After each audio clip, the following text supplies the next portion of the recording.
Coaching শেষে bicycle চালিয়ে ফিরছিলেন বাড়ির পথে, কিন্তু বাড়ি আর ফেরা হলো না হৃদয়ের।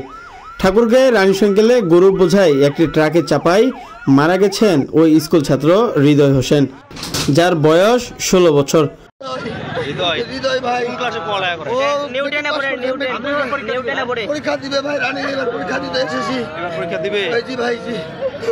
বাবার নাম কি?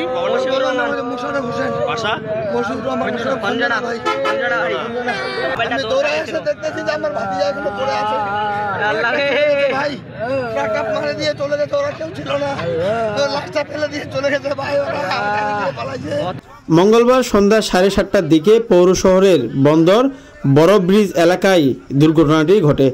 নিহত হৃদয় লেহেম্বা ইউনিয়নের খঞ্জনা গ্রামের মোশাররফ হোসেনের ছেলে এবং রানীশঙ্কেল পাইলট উচ্চ বিদ্যালয়ের 10ম শ্রেণীর ছাত্র। সন্ধ্যায় কোচিং শেষ করে বাইসাইকেল চালিয়ে বাড়িতে ফিরছিলেন সে। এই সময় চট্টগ্রামগামী একটি গরু বোঝাই ট্রাক পেছন থেকে তাকে ধাক্কা দেয়। ঘটনাস্থলেই প্রাণ হারান হৃদয়। ঘাতক ট্রাকটিকে আটক করেছে পুলিশ।